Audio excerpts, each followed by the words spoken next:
Alors aujourd'hui, pour changer, créateur de ton bonheur, je t'emmène dans un de mes parcs à poulets. Tu vois, ils sont là à côté de moi. Juste pour te montrer un petit peu comment j'ai commencé à végétaliser l'environnement. Tu vois, il y a des arbres, des vignes, des fruitiers. Donc là, c'est l'arbre à faisan. C'est un arbre qui est magique. Ça, j'adore les fruits. C'est magnifique en plus. À côté, il y a une vigne avec un fruitier, je sais plus si c'est un prunier ou un cerisier, ça doit être un cerisier. Là, j'ai de nouveau un pommier que j'ai replanté cette année avec de la vigne. Au pied, il y a du sarrasin vivace.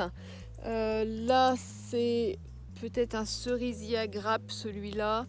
Ensuite, en bas, mais il est tout petit, c'est un châtaignier, que je dise pas de bêtises, avec une vigne. Mais le châtaignier, il avait morflé, donc il est tout petit. Là, il y a un abri pour la journée. Ici, il y a du topinambour ou des éliantis, je sais plus lequel des deux j'avais mis, peu importe, c'est à peu près la même chose, les poulets adorent. Là, on a vu, et ici, j'ai ça c'est un poirier avec une vigne, toujours au pied, de l'amande, du sarrasin vivace. Je mets au pied un maximum de choses, d'aromatiques et de plantes qui en fait vont garder le pied végétalisé. Ça permet de le protéger, notamment de la chaleur l'été, et ça permet que si jamais j'arrose ou quand il pleut, l'eau se draine beaucoup plus facilement. Et puis ici j'ai un tout petit aronia qui a vraiment du mal. C'est marrant parce que d'un parc à l'autre, hein, vraiment l'écosystème il change à quelques mètres près. L'aronia elle se plaît très bien 20 mètres plus bas, là j'en ai un autre, et celui-là par contre c'est pas le cas. Et il y a aussi, j'avais fait un autre essai dans ce parc là, tu vois, je vais te le montrer. C'est un massif. J'ai fait des tests cette année en mettant justement des plantes potagères dans les parcs à poulets pour voir ce que ça donnait. Donc j'avais forcément mis un grillage pour qu'il n'aille pas gratter.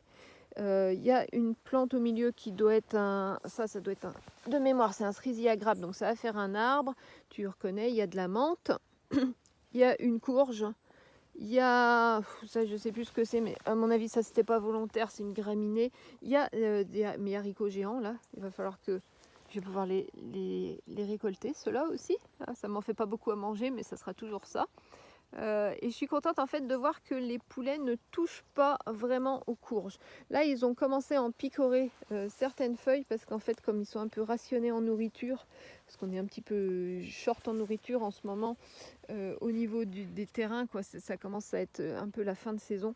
Donc ils ont commencé à grignoter des feuilles, mais pas tant que ça. Par contre, ils mangent les fleurs. Et ça, du coup, c'est dommageable parce que ça fait pas de courges. Ça va pas faire de fruits. Et l'idée, moi, c'était que ça puisse faire des fruits. Donc, c'était des courges auxquelles, normalement, les poulets ne touchent pas à la peau, pour que justement ça puisse grossir dans les parcs. Mais bon, à renouveler, j'ai mis des plants de tomates, et il y a certains parcs où, pareil, ils ne touchent pas aux plants de tomates, ils touchent même pas aux tomates qui sont pas mûres. Donc ça, c'est plutôt une bonne nouvelle. Ça veut dire que je vais pouvoir reconduire ces essais-là l'année prochaine dans les parcs, et je vais pouvoir justement augmenter encore le nombre de végétaux que je vais planter pour maximiser, parce que plus il y a de végétaux de plantés, et bien moins les périodes chaudes se font ressentir, parce que plus il y a de végétation au sol, moins le sol monte en température. C'est de la pure logique.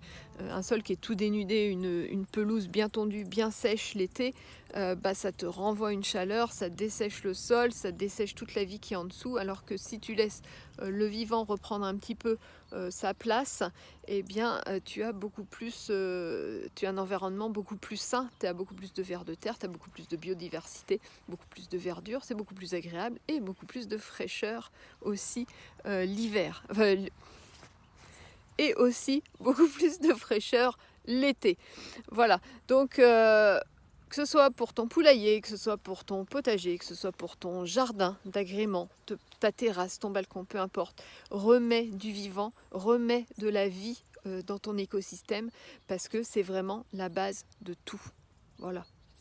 Je te souhaite une belle journée, je te souhaite le meilleur, à toi, créateur de ton bonheur. On se retrouve bientôt dans une nouvelle vidéo.